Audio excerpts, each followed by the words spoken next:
sections, and one of the thing I said, one of the thing I said is, um, this conference was just an idea, and today it has become a reality. And guess what? We're already in the final day, the last day of this conference. Since on Monday, we have had speakers who have been dishing us with a powerful, insightful, wisdom on how we can, fund our ideas, on how we can, build a strong brand. And tonight, we're having an amazing speaker that will be, teaching us how to scale our venture, how to scale our business. I mean, it's okay to start small, but the goal is not to remain small.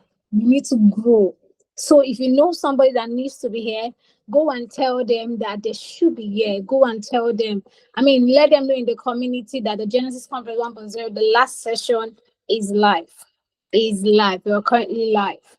Before I, pass the mic to the speaker for tonight, I just want you to, go and announce to them. Let them join and know that something is about to happen tonight and they don't want to miss it.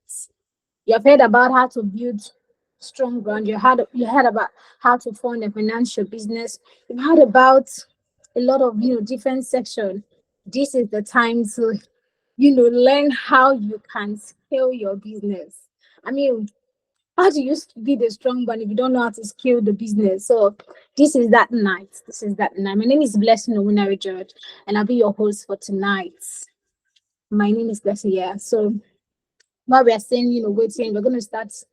I'm gonna bring our guest in the next 2 minutes. While we are waiting, a lot of people to join. I'm sure the person might be having like network issue or something, but they're gonna join. They're gonna join. Awesome.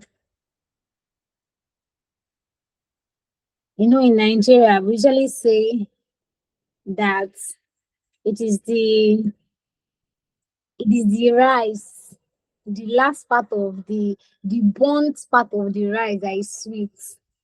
That's when it comes to jollof rice, that side that you need to scratch and then that is the sweetest, and that's what it is in tonight. Like the last part is always the best, right?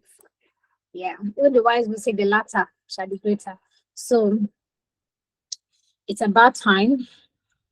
Yeah. So while we are waiting for others to join, I was just gonna read our speaker for tonight is Bao. Okay. Ogunranti Adebayo Moses stands out as an excellent ecosystem contributor, dedicating his expertise to research and development of sustainable business ecosystem. His passion lies in fostering innovation and enabling early-stage startups to thrive. He's an active member and contributor at Startup Grind, Founders Square, and Google Development Communities. Co-founder of Tramvela, I hope I pronounced that right, a cutting-edge decentralized logistic platform. Proudly serves as the innovation ambassador for Transfer Multi-Sort Electronic Lodge, LODZ, esteemed partner at Choose Venture, a UK-based venture capital firm that back early-stage technology startup. He's disciplined in apply. He's disciplined in apply in applies physics from the prestigious Federal University of Technology, Akure, certified in physical computing from Lancaster. I hope I get our university. Trained in entrepreneurship from Draper University. Attained strategic business development certification from Coventry University, United Kingdom. Guys, I want you to welcome. If you see, I want you to welcome Mr. Adebayo Moses. Please, I want you to just welcome and give him that, let him know that he's in the Genesis Conference 1.0. Throw the fire. And see, one of the way you need to welcome is to go and share the link and tell somebody that the conference has started. And guess what? We are going from here to another level. It is how to scale your venture. You're welcome, sir. Please take the mic. You're welcome, Mr. Moses. Thank you very much, Blessing. Thank you so much. All right, I think let's have my video fit up here. Hello. Hello. Please make sure you share the link. Go and share the link. Share the link right now. Yeah, thank you. Good. Thank you, Blessing. Thank you, Blessing. You know, I was hoping you were going to have a little challenge, pronouncing my surname because I've seen that a whole lot of places, you know. But thank God you didn't have that challenge. And then that's really good. So thank you very much. Everybody, how are we doing tonight? Thank you for those that welcomed me. I mean, I love it and I really appreciate it. And I'm not taking it for granted. Honestly, I am not taking it for granted. By the way, I should confirm you can see my screen, right? I'm sharing my screen from my other gadget while I'm projecting from my iPad here. So please check for me. You can see my screen. Yeah, we can't see your screen. We can only see your video. We can't see the slide. Okay, okay. Then I will just confirm that a little bit. Okay. Oh, okay, okay. Okay. It's from here. Thank you. I'll go into this. Okay. Let's see if there's another way to do it very fast. Mm, share screen. So just give me a minute. Let's try that again. Okay. Let's, let's try that again. So while we're waiting for the slide to come off the presentation, please share the link and tell somebody that the section is live and you don't want to miss it. This is the final session. I mean, if you have not been to, this conference from day one to you don't want to miss this last day. You don't want to miss this last day. Yeah, welcome, Godwin. Welcome. All right, thank you. We Now you can, can see my. Thank you for welcoming me. Hey Godwin, how's it going? It's nice to have you join this session, right? Really good. Godwin, I am it for It's nice to be pleasure. here too. You sir. Yeah, yeah. It's really nice to have you on my session. Right. So let's do this. Okay. Let's do this. So Blessing, you can confirm everybody has my screen. If you have my screen, you can see it. Give me a shout out in the comment box. Right. Good, good, good. Now that's it. So let's waste no time. Let's just dive in. So I'm aware because I've been following from Monday my very self uh with regards to the entire development on this very great conference around ideas and how ideas become the very big things that change the world. As a matter of fact, there are things that we call proprietary uh, data, proprietary ideas, which in most countries stands as one of the most valuable things that most countries have. You know, I don't know so much about Nigerian's patenting office, but I do know that America has a patenting office. And then that patenting office, patenting and trademark office, holds one of the most um, valuable resources that America has as a country. If any of America's data, proprietary data, ideas, and proprietary innovations were to fall into um, um, uh, uh, neighboring countries or I don't want to call it an enemy or competing countries like China, America will be up and down looking for it because losing their proprietary data is like having um, a virus infestation in their land. Now, this tells us the power of ideas and how ideas stands and is still one of the greatest things that we can have as a country, as a people. Okay.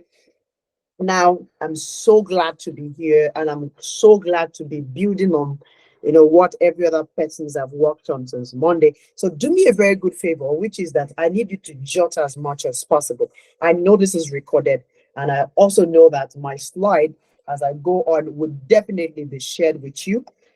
Without doubt, perhaps at the very end. I have no doubt about that. And that's because I tried my very best to spend the little time I have to prepare, um, so that you can have the best of time on this session, especially that you can be able to get a glimpse of the things I've been working on with regards to my company, Traveler. You see, I carry the banner on my head everywhere and every time. Despite the fact that there is no sun right now, is it it's night here. I'm in Nigeria, as a matter of fact. So I still wear my cap. It's the only representation of me on this, of my company on this call, by the way. Now, I'm uh, what I'm here for is simple: scaling your venture, and then that is what I want us to do. But there is a whole lot that has to do with scaling your venture, because it goes beyond um, just building the venture. As a matter of fact, there's something that I always say, that if you would not do it big in the first place, don't bother trying it. Don't bother trying building a business if you will not do it big. Why? Out of the 200 million people population, 206 million people population that we have in Nigeria, and which is fast growing today, a whole lot of us, about 44 million that are running businesses, self-employed businesses, small, medium businesses, micro scales. All of us, a whole lot of us wants to do it small. Very few percentage do it big. Okay. And then that says one thing. If everybody is doing it small, why should you join the bandwagon of doing it small? Why not try something big? Why not do it big? Okay. But I don't blame those who are doing it small, because as a matter of fact, it's hard to do it big in the very first place. So I said here that scaling is as important as starting your business in the very first place. Scaling is as important as starting your business in the very first place. I've read a couple of studies about American businesses, and how somebody like Debbie Fields can start up uh, cookies and pastries business, which was just a one shop, and she can scale it into a business worth hundreds of millions of dollars, okay, with lots of franchises everywhere and in every state. Okay, that's big. And the thing is that, compare that to Africa. Do we have a lot of great women that are doing that can make great cookies, that can make great pastries? Yes, in large numbers, as a matter of fact. But how many of us know about franchising? Very first question. Because if you never know about franchising, you definitely have no idea about scaling. Okay, and that is where the bigger ball of wax is. That is where the bigger work is. The bigger work is in knowledge. Okay, and as a matter of fact, behind scaling is the knowledge of scaling itself, and that's what I want to come and tell you here. Because now, simple way to define scaling for you is having your business being able to be in many places at the same time, and operates in a larger capacity, more employees, more workers, more revenue, large revenue. You scale your business from running it in one place to having your branches in many places. Scaling, the lamest way we can define it. Okay. Now, and that is as simple as, if you have, there's a place in Lagos, they call it Case Barber Shop. It's a barber shop like every other barber shop, but with one difference. Case Barber Shop is in more than 20 locations. I hope I'm right. But I've seen it in different places. But there's something very common with Case Barber Place. Same style here and there. So the same way we can have, a food restaurant like KFC in multiple places at the same time, we have barber shops now in multiple places at the same time. And the interesting thing about scaling now is that you don't now deal with 10 million naira, 20 million naira again. a 50 million naira. But now you're dealing in hundreds of millions, billions, as a matter of fact. I was saying something with somebody today. I said, we made a huge mistake thinking bankers were not entrepreneurs. As a matter of fact, the best of the best entrepreneurs that we have in Nigeria are bankers. Yes. How many of you got the news? The the circular that the CBN released, was it today or yesterday? That now that all banks in Nigeria now have to recapitalize. Back in 2004, I don't know how many of you read the book from Imokwede, the co-founder of Access Bank alongside Abat Wigwe. How many of you read that book on leaving the tarmac? You will understand capitalization for banks. Now, a kind of capital base they have to have in as liquidity for which they can run their banks. Now, back in 2004, banks, you could start a bank with 200 million naira. You could start a bank with 100 million naira. But it came to a time when CBN policy came out and said everybody, the minimum Taiwan bank should have 2 billion naira as a minimum, capital in their banks. Now, most people don't have 2 billion. 2 billion is a whole lot of money. So banks marched around that time to have that 2 billion base to be, because it does not matter who owns the bank. CBN controls most of the policies, and then it's their country. As a matter of fact, they got the spending, the management of funds all across the country. Now, that's the power of policy. As a matter of fact, you should read more about that. Now, that was 2004, 2 billion. A whole lot of banks, a lot of entrepreneurs, bankers gathered the money together, flew, to the Danish empires to get the money here and there, but they got the money. The likes of Access Bank, 2007, 2008, and upward. Now, as at yesterday and today, CBN came up again and said Taiwan banks have to have 500 billion other in their recapitalization efforts. Taiwan, then tier two has to have about 200 billion. That's a whole lot of money. So in the coming days, you see mergers again. Now, that is what scaling is all about.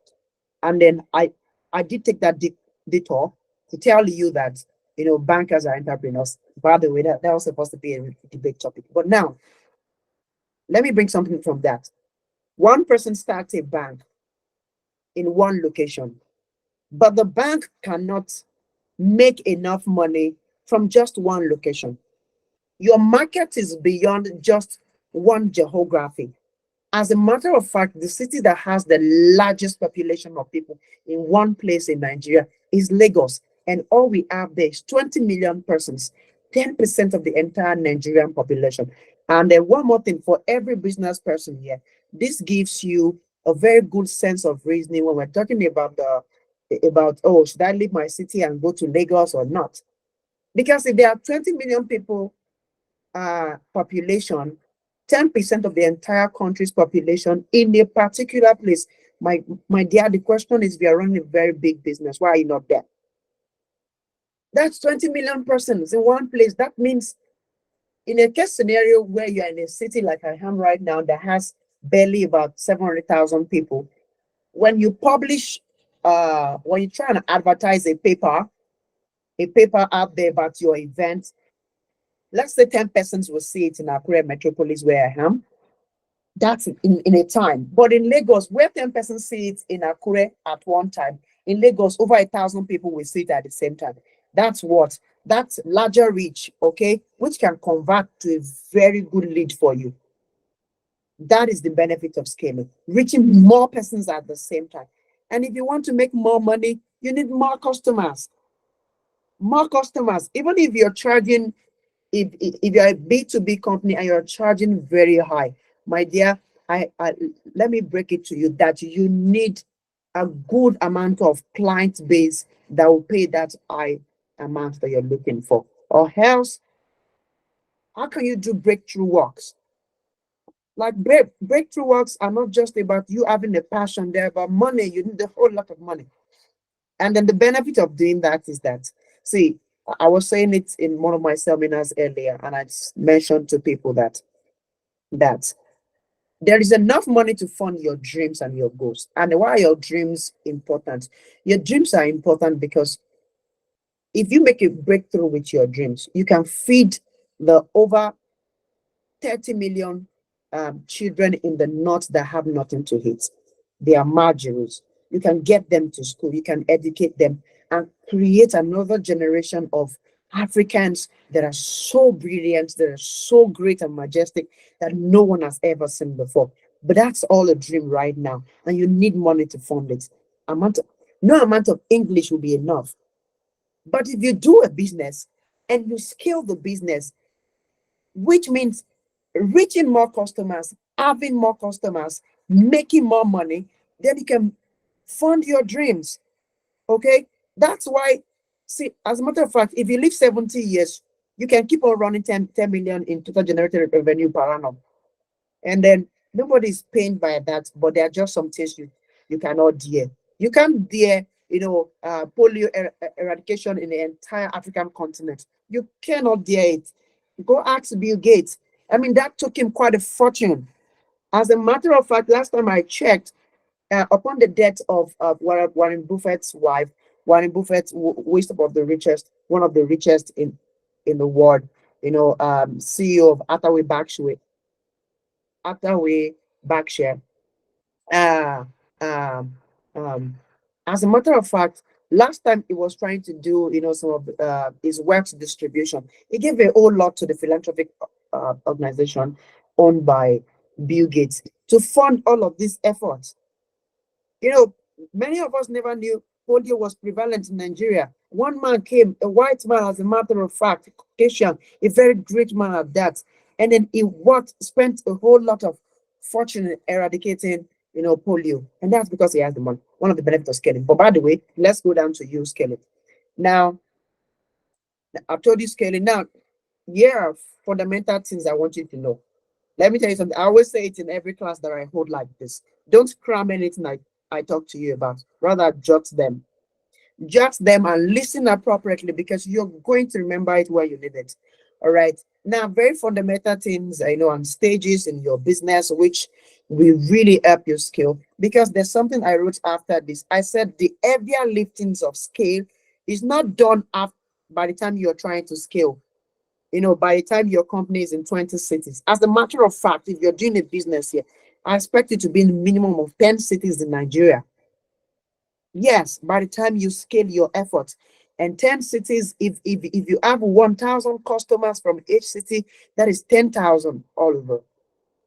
Now, 10,000 persons, if each one of them pay you 1,000 naira every month, that's 10 million every month. In a year, that's a cumulative of over 120 million in naira. In 5 years, that is over 600. I mean, that's over 6 billion or thereabout. That's a whole lot of money. So next time you're saying to yourself, I want to die a very rich woman, you have to know what's at stake. That this is about numbers. Numbers don't lie. Okay. And then the secret to big numbers is scale, my dear. Now I run Travella right now, and then we have just about one time ago we had 100 customers. Another time we had 1,000. Another time we're climbing 2,000. Another time we're climbing towards 5,000 in our networks. But I kid you not, 5,000 cannot give us what we are looking for. As a matter of fact, we're looking for critical mass in our business. We need lots of persons, and then we need over 1 million persons to make Travella really work. Now, we don't have up to 4 million persons in Akure where I live. Do you understand? And then the chances that you have 10% of population convert for you is very slim. So if 10% of your city tries to convert for your business, if 10% struggles, apart from the fact that if you're even doing a business that is quite easy for somebody else to replicate, you'd have more competing players in the market sharing the very little 10% conversion of customers. Do you understand? Making it hard for you to even climb up to numbers that you're looking for in the very first place. Now, that tells you that unless you then scale, you cannot have the kind of revenue that you're looking forward to. And let me tell you, let nobody lie to you about the fact that scaling is not so hard. Yes, it's expensive, but it's not so hard. Having another shop of yours in Lagos is not as hard as anybody painted it for you. It takes more of management, more of knowledge from you, solid knowledge of management, and then being able to manage your business from a distance for you to get this done than than how much you need to get it done. Okay. Is that person trying to ask me a question? Walai. Thank you very much. Now, so we'll continue. Now, so having another shop of yours in Lagos where we have about 20 million potential customers, where if 1% converts for you, that's over 2,000 customers. It's a very good idea. That adds to your 100 customer in Akure. That way you would not struggle when it comes to money. You're struggling because you barely have 100 customers. At 100 customers, you'll be doing fine, my dear, to a very good degree. But now let's talk about your skill, because I need you to scale. I'm tired of all of us doing small business or doing it in small ways. We need you to do more. Now, the heavier lifting of scaling, I told you before, it's before the work, not even after the work. Okay, and that is completely based on the knowledge that you have about it. Now, these are fundamental things I want you to know. Number one, a lot of speakers that spoke to you earlier in the week, I've talked to you about value creations, which is coming from ideas. Then I always tell people it's one thing to have ideas, another thing is to have a good documentation, proper documentation. Everybody can talk, very few persons can write down what you're saying, and and a very minute population of us can communicate it effectively. Okay, so everybody can talk. What differentiates us is what we are saying. Good. Right now, so I said value creation, start from your idea generation, from the very tiny ideas of, oh, I can start selling nylon for people in this area, and then to I can start manufacturing uh bottled water. I can start manufacturing this idea. Ideas are very good, I tell you. And as a matter of fact, you don't have to overthink ideas. You can borrow one, you can steal one. Austin Clare wrote that in his book. You can steal one idea. But here's the thing, people only pay for a value you are giving them, whether that is you making their life convenient or whether that is you making their life more simpler and solving a problem for them. And it comes in different versions, my dear. It comes as products and services. And one other thing, when sourcing, products and services, another thing to consider is, local production. You may be producing, you know, um, your products locally, domestically, which is good because there are tons of resources in places like Nigeria, Africa as a whole, for which you can produce things good. Now, I know you've heard about that. Another thing is people don't often look at importation. There was a time, Mr. Easy, if you know him very well, of Empower, once wrote on his LinkedIn and said that in the Ashanti region of Ghana, where he was, there was a time Ashanti region does not have lacasera. Lacasera that we have drunk here in Nigeria and bastardized the uses. You understand? And then he came to Lagos, spoke to the Papa office, and then brought, lacasera into that country. As a matter of fact, if you go to NAFDAC right now, you don't have to produce a new product, my dear. Bring in what somebody else have made in another country, import it in, raise money from your friends, like the previous speaker in the morning talked about. Raise money from different sources and import new products just to spread the range of offerings that we are having in our country. That way you have a product, you have a service that you can give back. Okay, importation is good, and when it gets down here, go get a NAFDAC or a standard organizational number on it, and that's fine. Another thing about ideas is distribution. Okay, you don't even have to create new ideas. Sometimes you don't have to import another one, and then oftentimes you can just distribute and make a lot of money. Now, your values should come in one of these formats. If you're not producing, you are importing. If you're not importing, you are distributing. Any of these three makes you a lot of money. Now, let's go back to my point. Now, the very second thing you have to know under these stages is customer management. If you are going to scale, unless you manage your customers very well, you are only just going to probably jump up and fall down the back. I mean, gravity is the point for anybody that does not know how to manage their customers very well. Because customer is the lifeline of your business, paying customers as a matter of fact. And then that brings me to something I wanted to say. If you hate your customers, forget you don't have a business in the first place. That was why everybody always say customers are right. Yes, customers are right. If they slap you, you still appreciate them and they go and you go. Now, customer management. Uh, um, there are a couple of things you have to know that customer management. A lot of us here have businesses, and then we just have 1,000 customers in our business, but we don't even know their name. We barely know the names of 10% of our customers. Nobody becomes big like that.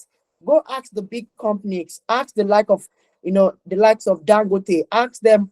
They all know their distributors and their big retailers. They might not know the end consumer. As a matter of fact, they do know the end consumers. They know they do like Coca-Cola. How many of you even know that most of the apples that we eat in Nigeria were were were end product of research made on Africans? They call it apples that Africans like. We're not eating the same apple that the Caucasians are eating, the whites are eating. Hope you know that. Or if you don't know, you should make your research. They come here, they make a research on the apple production, lines that they have. Because as a matter of fact, we barely plant apples here. Get that gets not works. Thank you. Now, we barely plant apples in Nigeria. Now, but somebody abroad in the diaspora wants to sell apples to Africans, to Nigerians. As a matter of fact, they send people here to come make research. I've had friends that come to learn Yoruba in Nigeria, all the way from Japan, just because they want to know about the markets. Then they make apples that Africans, Nigerians like. So don't assume that what we are eating is what they are eating. Somebody wants to do a business here, so they know about you. That's what we call segmentation. Segmentation. What else? You have 1,000 customers. You can break them into 10 groups. What do they have in common? So that by the time you're sending them message, you're selling to them. You can't sell the same thing to different customers that have different biases. Some customers are allergic to ginger, some are not, and you're selling the same thing to them. How do you hope to keep or retain your customer? That's what we call retention here. Now, a business that is not acquiring new users should forget ever having a business in the first place. What are you doing? You have to acquire new customers literally every time. If you're doing business, that is the price you have to pay. Now, customer management is so important that there are so many tools online to manage your customer relationship. You have to really know about your customers. I'm telling you, take my words for it and put that down right now, that in the next 10 years, if you take what I'm telling you right now about customer management and you take care of your customers, you're going to be one of the greatest business persons that we've ever had in Nigeria. As a matter of fact, in this part of the world, it's part of African culture not to treat their customers very well. You go to a place and then they just serve you anyhow, spit on you. And as a matter of fact, it is not giddy giddy, I'm a Yoruba person. It is not too much works that makes you rich. It is calculated works, premeditated works that make you rich, and the proper management. As a matter of fact, as the CEO, I'm not expecting you to be jumping here and there trying to get the entire business to work. No, sit down and document, because documentation can take 70% of your overall work life cycle. And proper documentation, my dear, is the only thing that can get you to the top. If you need 100 million now to expand your business line, your product line, how are you going to get it? English would not save you. We all can speak English and put it on Instagram. It won't. Writing it down is what will save you. Proper documentation about it, because if you're going to scale, more persons need to be able to read what you're trying to say, understand it, digest it, then see if they can buy into your vision. Okay, and that is most times 70% of your work as a CEO. Acquiring customers, understanding where your customers are. Let me tell you, there is nothing, I've been saying it for over 5 years, there's nothing you sell that cannot make you rich. As a matter of fact, one of the richest in China sells polythene. As a matter of fact, one of the richest person in Africa is not a technologist. He sells salt and water, but he understands his customer base, even though it's a generational, inheritance. They've been doing business for years, but they understand their target market. They understand what Nigerians want and then what they need. There are last time I checked, I saw that there are over 100 different industries of product lines that Nigerians or the average individual cannot do without daily. And as a matter of fact, 60% of youth are not focusing on any of those industries. Why? We want to do crypto, we want to get involved with technology. By the way, that's a topic for another day. We're talking about scaling here. Now, retention, the lifetime value of your customer. You should know about that. If I get one customer right now at Traveler, throughout the entire lifetime of that customer, how much is he or she able to pay Traveler? That tells you how much each customer is really worth. So let's say I'm distributing bottled water, and then somebody comes to buy from me. I want to know if this person is a distributor or just a consumer, an end consumer. If it's a distributor, what is the lifetime value of that distributor? It's simple as how much will that distributor pay me in entire time of he or she doing business with me? How much is he or she able to pay me? Do you understand? You have to know, because if you don't know, you can easily shy away on the customer that his entire lifetime value with you is over 10 million. One customer keep paying you for generations to come. And do you know that people, as a matter of fact, do like people that serve them for generations? They like to refer their children's children. That's why most churches are thriving in Africa. Good churches, like the great churches, rather, because there are no bad ones. Great churches, great mosques. They have they are transgenerational. So that means that you go to that church, you refer your children and your children's children. And as a matter of fact, they always have a registrar, and they have a register. They know everything about your generation from generation one to where they are. Do you understand? Now, knowing so much about your customer is as vital as running the business in the very first place. Because let me tell you, the product line you have is not the only thing your customer can give you. It's not the only thing you can give your customer, and how much your customer is currently paying you is not the only thing they can pay you for. People don't get that. Now, for Lawrence Alakeja, side of the story, was into fashion, then walked in a customer one day and dashes out a oil well. I don't know the accuracy of that story, but of course, that's the side story. So one customer can be patronizing you for oil, for fashion, for you sewing the cloth for he or she, but then that customer still has a gold mine in his or her purse. If you're back to that customer, even if by the time the customer was sewing cloth from you, you do the customer's fashion, the lifetime value of that customer is 1 million naira, for example. The average lifetime value of that customer, let's say, can stay with you for 10 years, and in all the 10 years can spend 10 million, 10 million as lifetime value. But because you never knew that he or she has a gold mine, you don't know that the lifetime value can go as much as 1 billion naira. So unless you know, you're going to rubbish such customers. That brings us back to the beginning of customer management. So you have to be good to all of your customers. Let me give you this. Everything you need to scale is in what you currently have. Take that and hold it carefully. Same thing with everything you need to become great. If I'm supposed to motivate you, is already with you right now. You're just not a good manager. Now let's go to revenue management. Now, I told you that most of your job is proper documentation. See, the bank's business is to give out money. As you mentioned, that bank's business is not to keep your money. But as a matter of fact, banks don't keep your money. Banks barely have about 20% of all deposited funds in their vaults. They barely have up to 20%. That is why one day you won't be shocked. You go to the bank and then the bank tell you they can't give you your money today. Why? My guys are out of money. And why is that? Banks do business with your money. You think your money is sitting down, but banks never let the money sit down, because money doesn't sit. Money moves, money flows, and the more mastery you have over money flowing and management, the more of that money you can get. But here's the thing: if you want to get hundreds of millions from banks, you need to have good documentation. Yes, you have to know how much you're making in revenue, how much you're making per annum, how much is customer is paying you, how much gets into your account after you remove every expenses. You understand how much your cash flow is, what your cash flow is like, whether you have a positive EBITDA or you're a negative EBITDA. As a matter of fact, let's do a little bit, a little bit on EBITDA. Now, because that's one of the things you have to really, really, really know about. Now, we don't often talk about it. Is one of the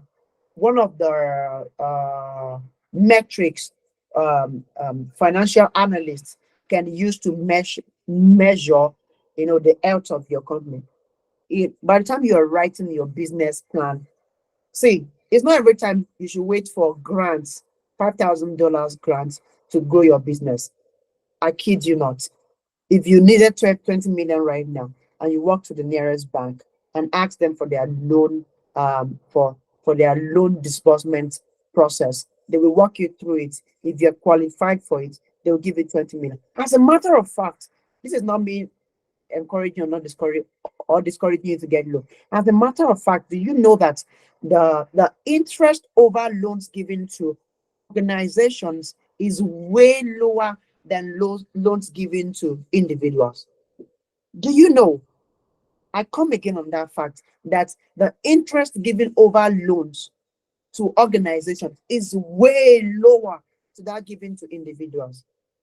That's business for you. And then, as a matter of fact, the repayment period can be spread out. You never knew. Beautiful. I love your response. You know, and as a matter of fact, they even spread it for a very long time. See, let me tell you something. If you're ever going to build big businesses, you can barely do without loans. I don't know who painted. Okay, I understand who painted, loans as devilish money for Africans. It's devilish if you're not a good manager. But a money sitting down somewhere has to be used to run business. Because if it's not used to run business, inflation happens to it, whether it drops or it goes up, and it just spoils the money there. It can buy whatever it can buy before. The purchasing power drops massively if nobody does business with the money in the bank. All right. Now, but when you are going to approach the bank or any other financial institution to get money from them, things like EBITDA, of course, you know about the other things on your revenue management that I listed here before. Documentation around revenue, cash flow, expenditure. That's easy for you. You've read about that before. It's common in your business classes, right? Now, but EBITDA, not everybody talks about it, but you hear about it here and there.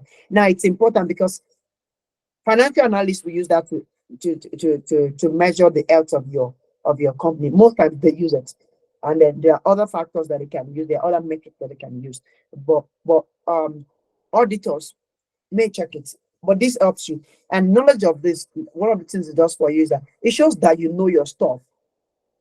Yes, it shows that you know your stuff, because now what EBITDA means is very simple and on your screen here. It means earnings before interest, taxes, amortization, depreciation. Now, let me try and explain that very, very simple. Of course, interest comes from loans that you borrow to run your business, right? There's always interest on it. Nobody gives out money without interest on it. As a matter of fact, if you want to get more money from your friends and family, those guys have money.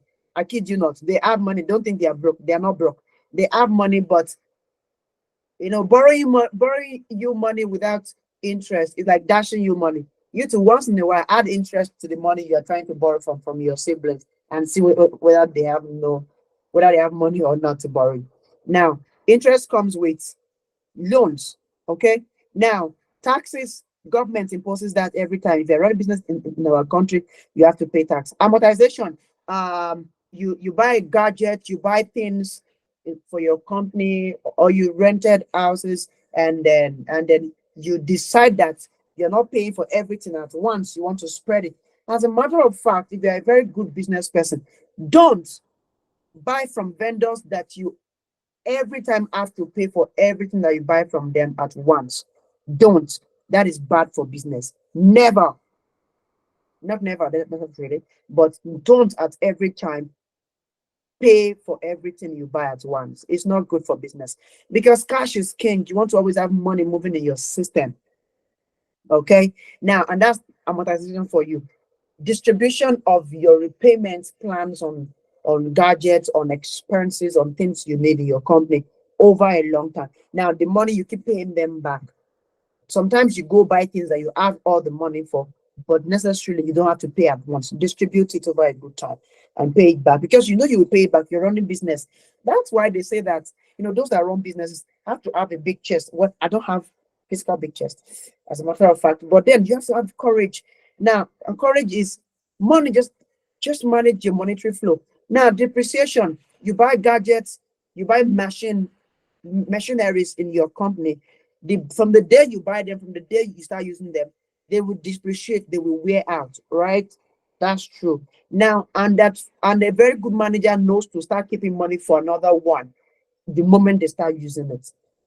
Now, that money, those little things, when you calculate all of these costs together, they sort of remove from your overall earnings.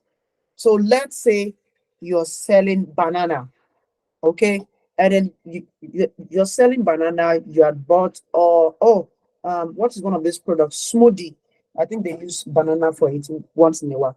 Let's say you're selling smoothie, and then you have a smoothie stand, and then you've bought all the materials to make the smoothies, the blender, the extra materials, all the costs. You've calculated them together.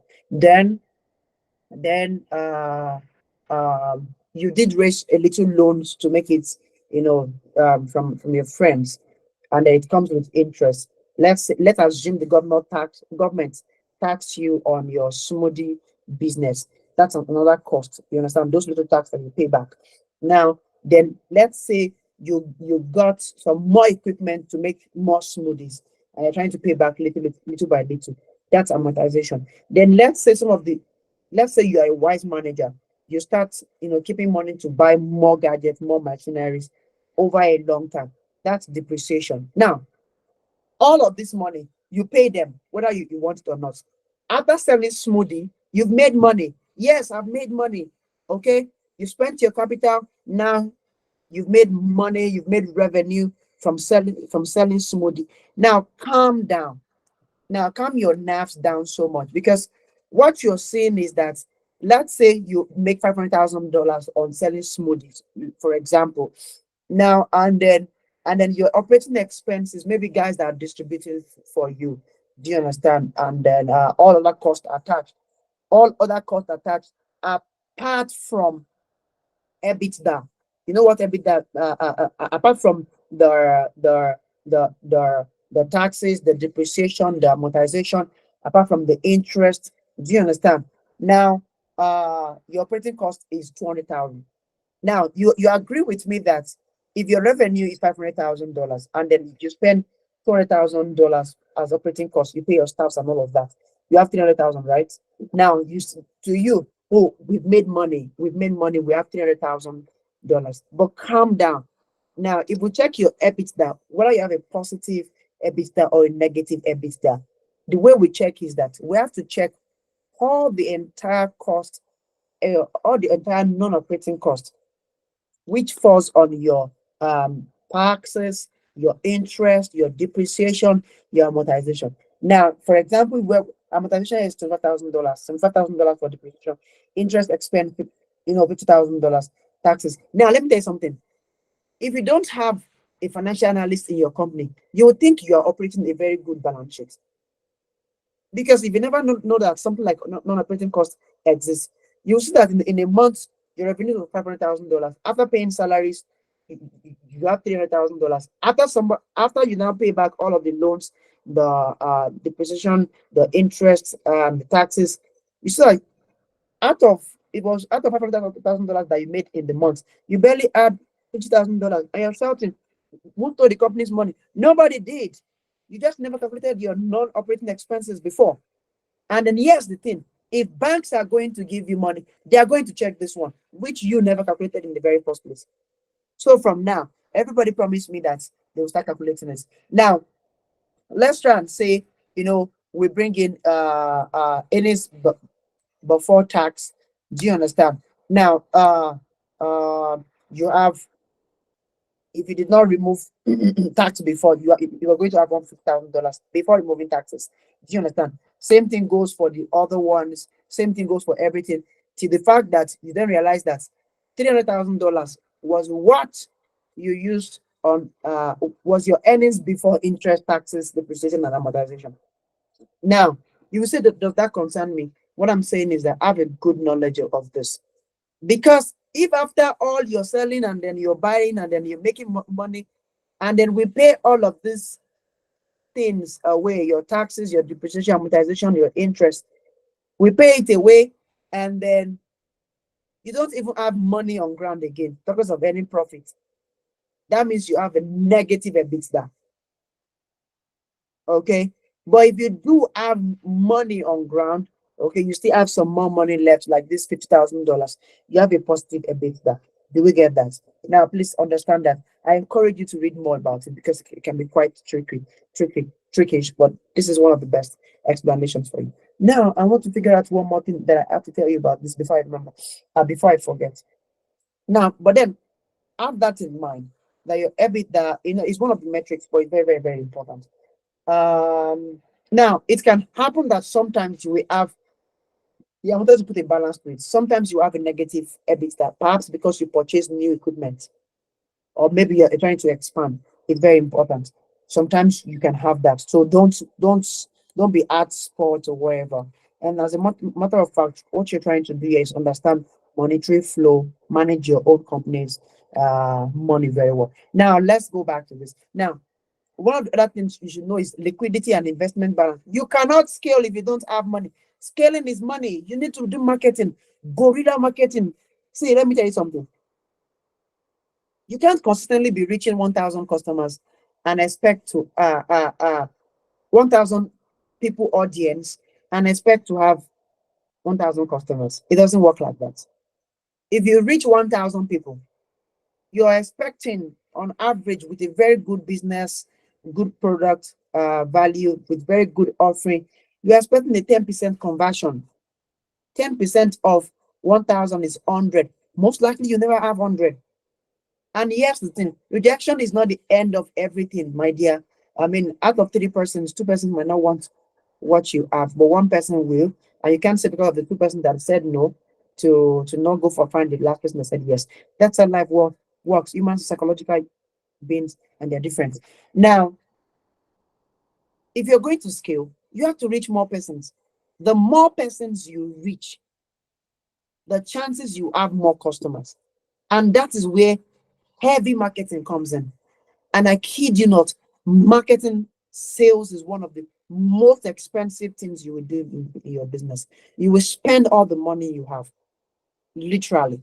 So if your company is never LD in the first place, you're not standard enough, you're not having a good hold on your finances, on your revenue. I mean, what are you trying to do with skill? But once you can get all of the beginnings right, you have good customer base, you have good money, you can pull money in for skill. Please scale, because there's something called first mover advantage is good, and last mover advantage also is not bad.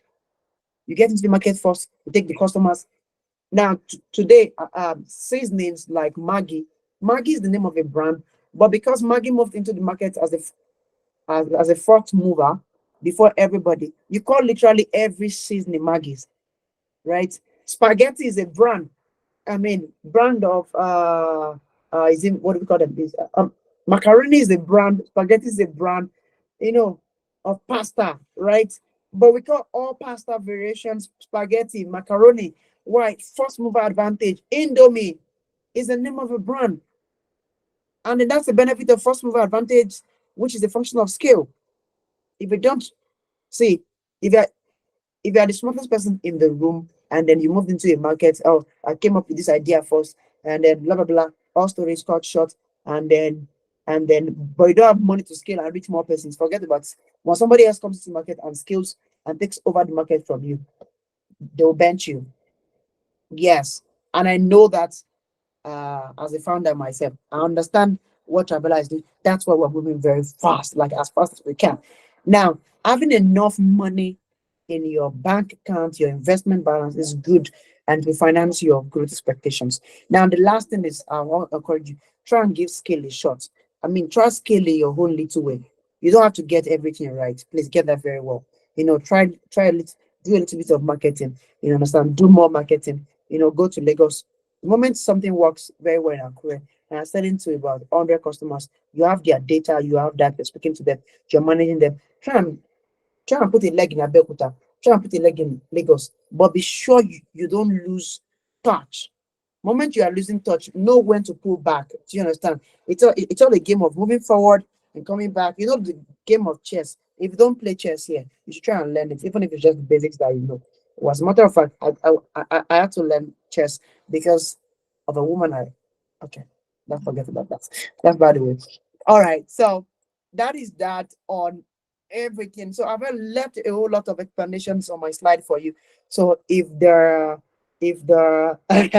somebody said it, if uh uh if the organizers are generation of, okay, which I know they are, they will definitely share you the slide. All right, so I said it is not easy, yes, but that is what business is all about. You're thinking business at 1 a.m. in the night, 2 a.m. in the night. You are reading because of it. But please, guys, read. The bigger you become, the bigger your business is likely to become. I think that is all on my slide, right? Let's see what's at the very end. Oh, you don't want to do that. All right. Do we have questions? Thank you very much. I think this is where we stop. Thank you, Dawson. Thank you very much. I mean, I'm expecting somebody to, drop a thank you on the group. Drop a thank you on the group.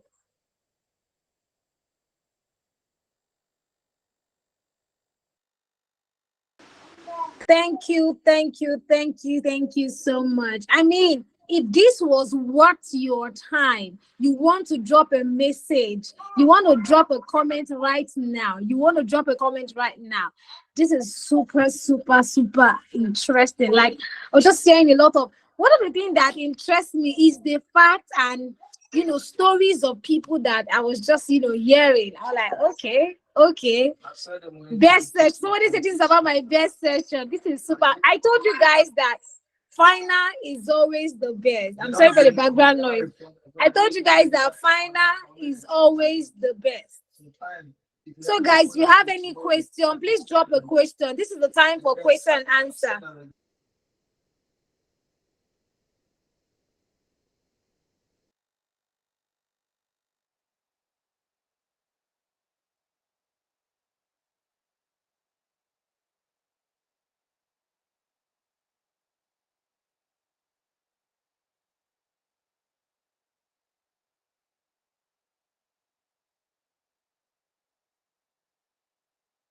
Hello, Miss Blessing. We You are can't hear. muted, Miss Blessing. You are muted.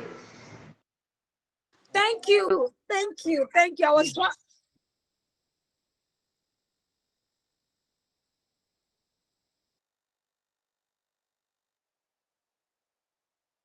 In case you have questions, you can drop yeah. in the comment Thank you section. very much. I was actually saying something that normally for this kind of session we charge. If you want to go and meet Mr. Moses now, want to go and meet him, you will pay. You will pay well for like maybe just 30 minutes session. You should pay very well. But this one, I mean, I think this is the time we need to say thank you to the Genesis Conference 1.0. I mean, for bringing amazing speakers from different sectors to bless us. You want to say thank you to the Genesis. This is a lot of investment. I thought somebody would be dropping a comment, to celebrate the Genesis company. Do that right about now before we go into the question section, the question and answer session. Awesome. We have people, who want to ask questions. So let me just, read from there. So somebody was asking, talking about starting a business before scaling. How do I know when to start at? I'm considering my age mostly. So Mr. Moses, that's for you. How do I know? The person said, talking about starting a business before scaling. He said, how do I know when to start at? And considering my age, I'm considering my age mostly now.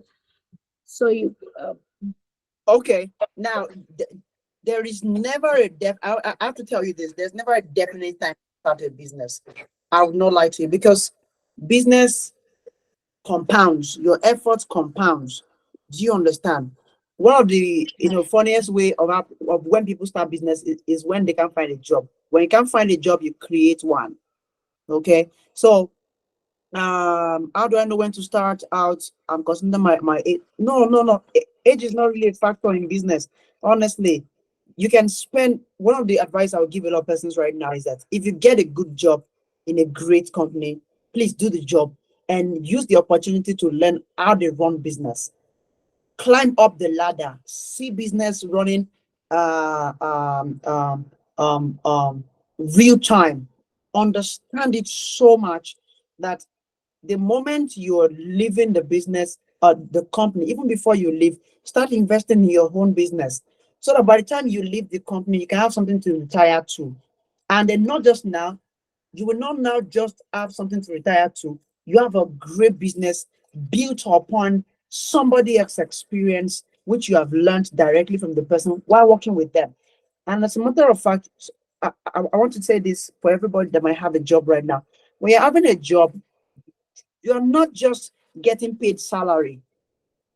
If you're wise enough, that's the best time to build the best connections with those that have money in that company, that have connections. Do you understand? Because I kid you not, some guys may not have money, but they know somebody that has the money. And let me tell you, if you run a great business, you need both the experience of learner business builders and the money they have.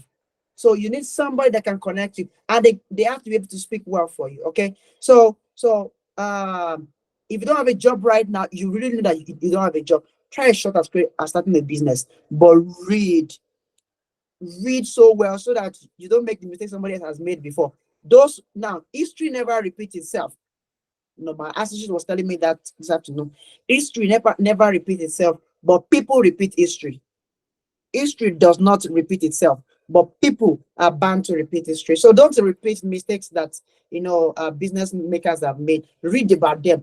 By the time you will have read 100 books and you are sure you know what's inside that book about business, go start a business. I think that would be my yardstick for anybody starting business right now, because I don't want it to waste money. Thank you so much. I mean, did you guys observe when you're listening to Mr. Moses, you know that he's somebody that is reading, like he has read. So you hear that if you want to start a business, just have something up there. You must be ready to read. So the next question from somebody, let me check. You said that there are many business industries that young Nigerians don't want to venture into. Please, can you list some? Okay, like the industry in charge of paper production now, tissue paper production. Many guys don't know that it does exist. Give me a minute. Let me see if I can pull a file of my presentation from the previous week. Now, 1 minute. Just give me a minute. Let me pull that file. But let's ask another question while I put that file, if we can do that.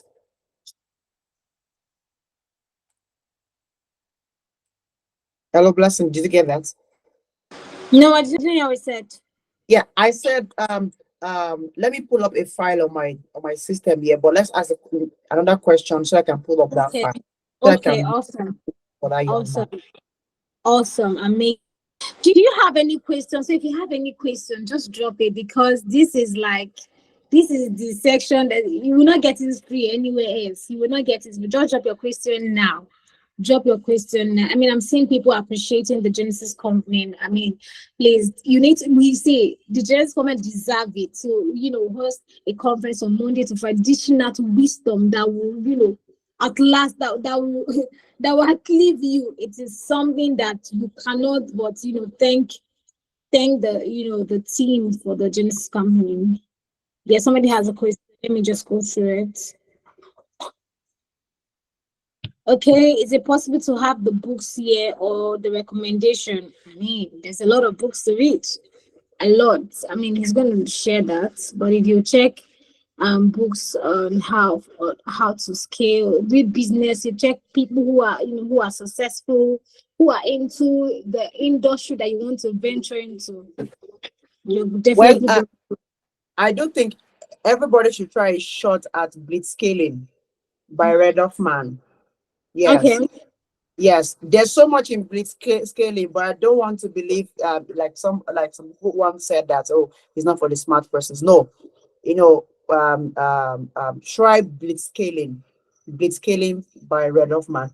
Then there's a whole lot of details inside it that takes you to go and read about 0 to 1 from Peter Thiel. Then Startup Nation. Do you understand? There are tons of books out there. Just walk into the bookshop, tell them you're looking for a book on startups. Okay, because startup does a lot when it comes to scaling. And then try and get business at the speed of thought. Yes, by Bill Gates.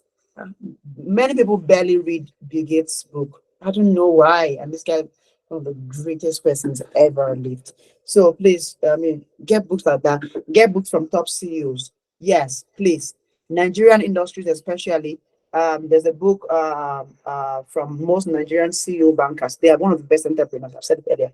Uh, um, uh, Living the Tarmac, Africa Rise and Shine by Jim Ovia. Tons of book.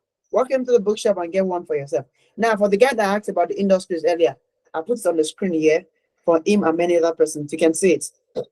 So, publishing the soap and toiletries in those days, we've left most of these industries for our elderly persons to go deal with.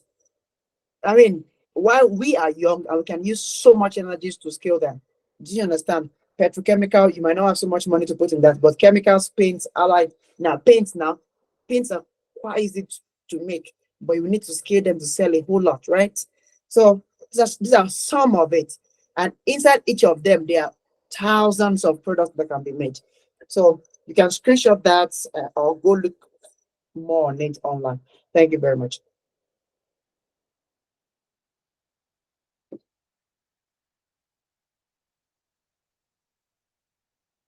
Thank you so much. There's a question here. Please, how do I scale up even as a small business per se? I'm into graphic design. I'm going to add, I think there's a similar question, so I'm just going to, ask the two questions. And that person said, please, I would like to know how can you scale up as a service business and get clients that you cannot reach physically? Note, it's a B2B business. Okay, now how can you scale up as a service business and get clients that you can't reach physically? Well, go where the customers are. Now, this is business. Go where customers are. Now, if my customers are in the moon, that's where you find me. Okay. Now, if my customers are online, that's where you should be playing. Do you understand? If you want to catch the shark, you can't stay in a house pond.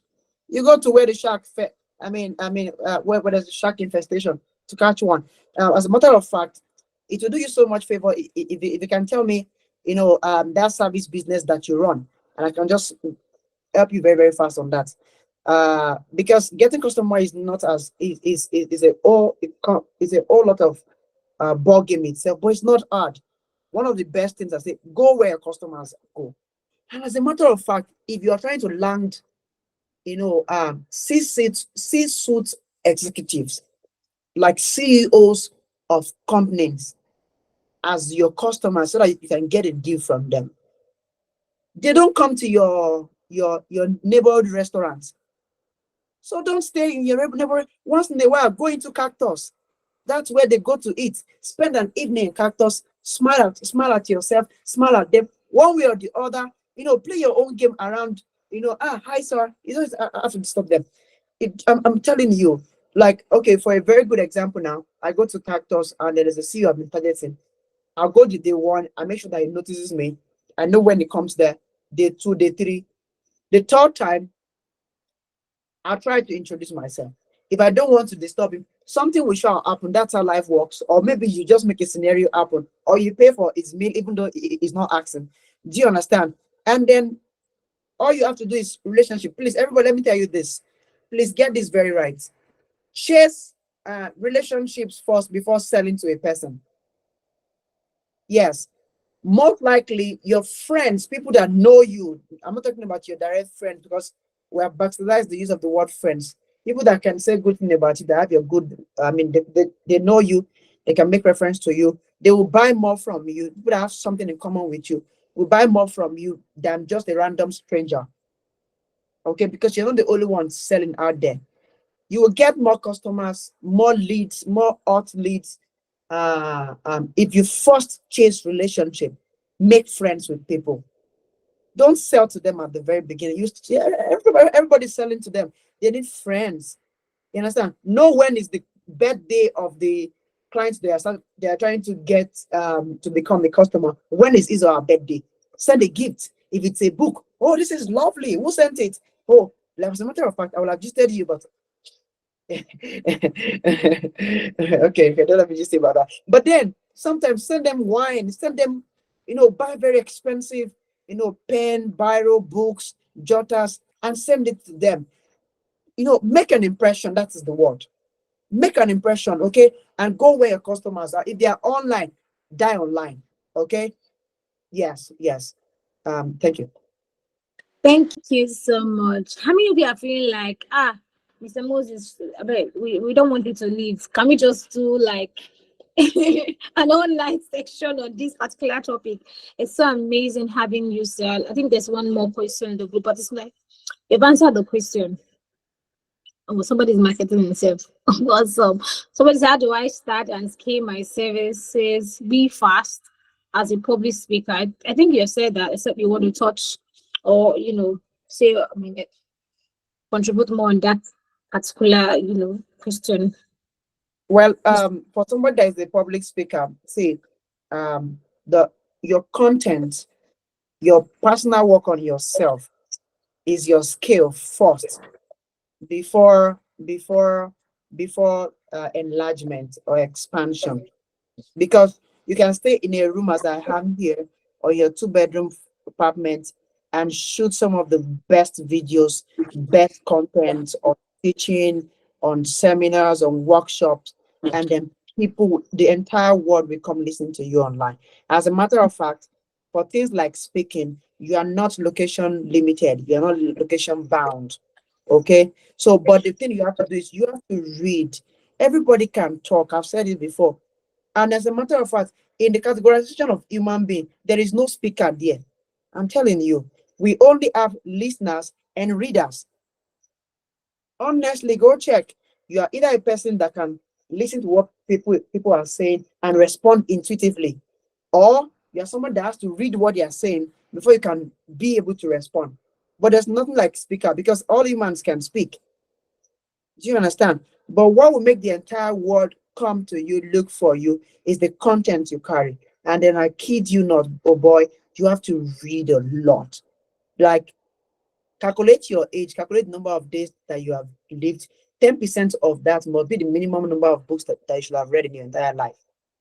So if you have lived over 20,000 days, then you must have read over 2,000 books. If you're not, oh boy, you're dancing at the back of the train.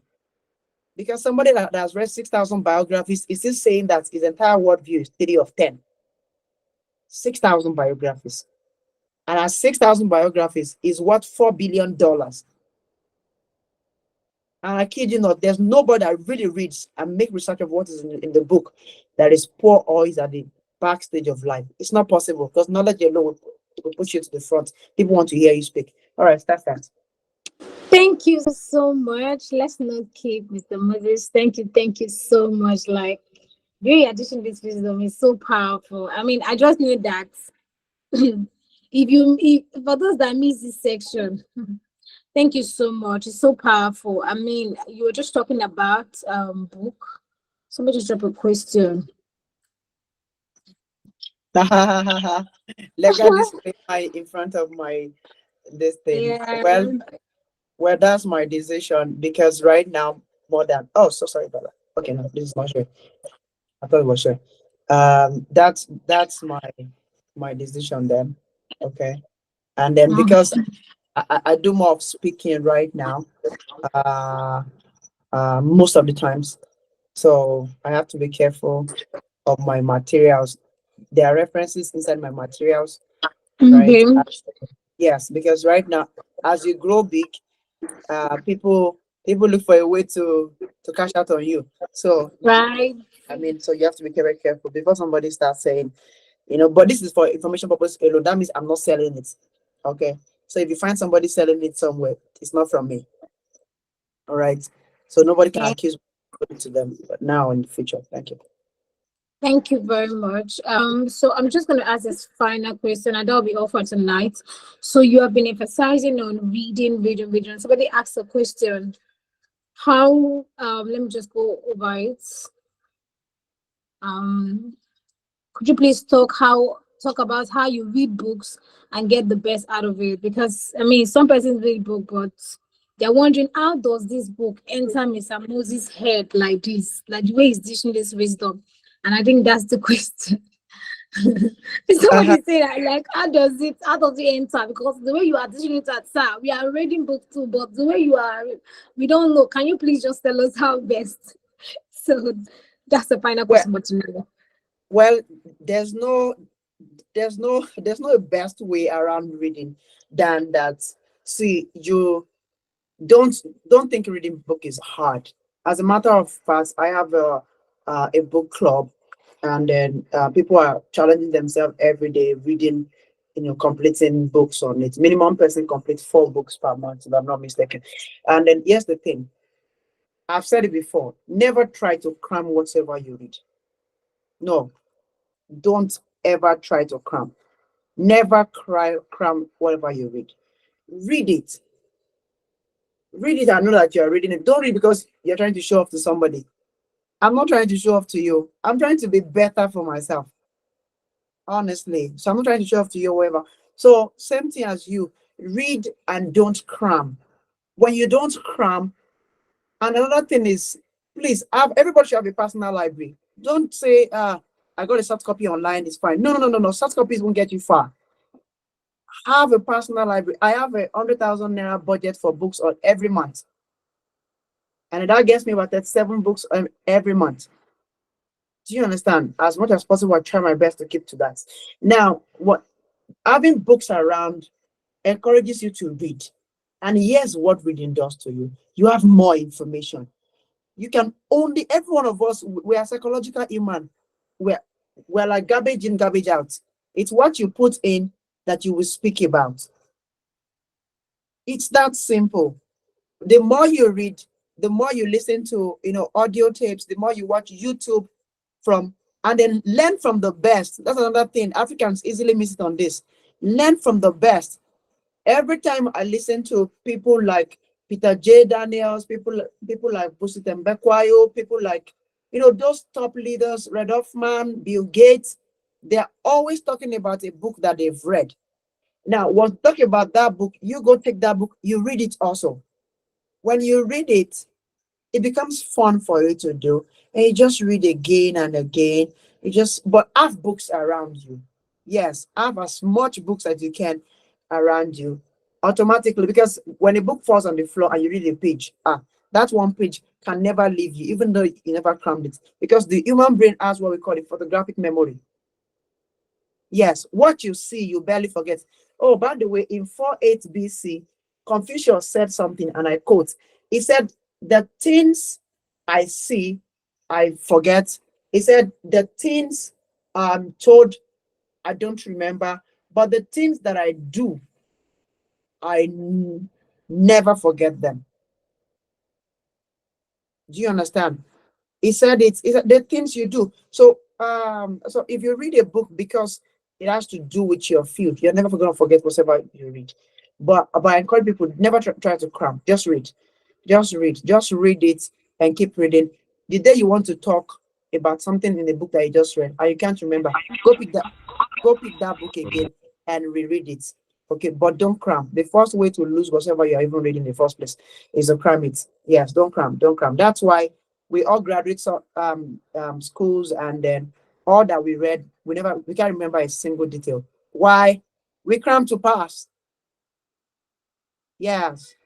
So have tons of books around you, join book clubs, and then read very well. Just every day read. at least 1 hour before touching your phone in the morning. Nobody should call you. Do you understand? That first 1 hour, just read a book, and it's sweet, my dear. I kid you not. It's so sweet to read. Aren't you feeling it right now? I'm speaking to you. I'm enjoying myself.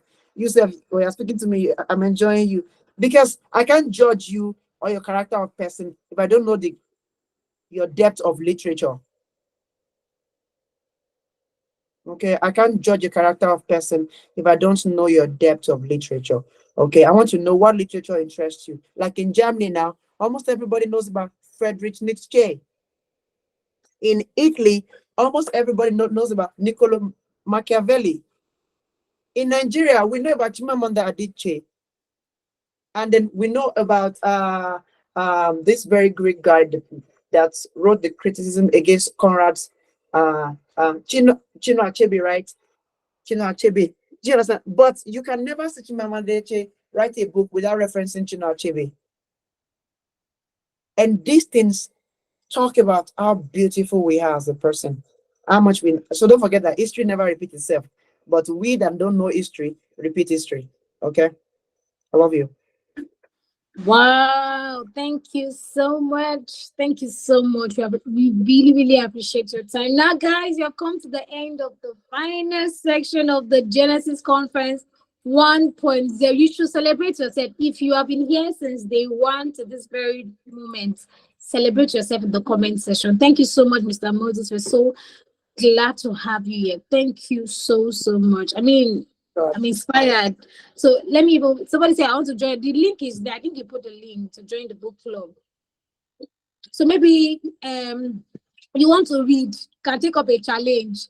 Book reading before social media. You read your book first before you go to your phone, open your phone.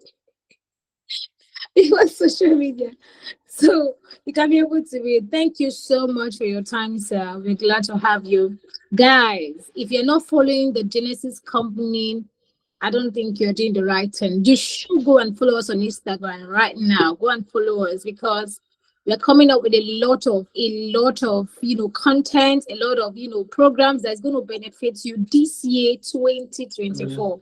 And you don't want to miss it. You don't want to miss it, guys. You don't want to miss it. I'm super excited to be your host for tonight. And I look forward to meetings like this that is going to bless, that is going to impact, that is going to inspire us into the kind of, personality, the kind of person that we want to become in the certain uniform. Have a lovely night. And please don't forget to drop a feedback. Tell us how this conference was for you. That is like encouraging us to do more like this, to bring people like Mr. Moses. If you don't tell us how this conference was, if you don't share your feedback, your experience, we'll not bring him. We'll not bring people like him. So just tell us, share that the link is going to be shared on the group.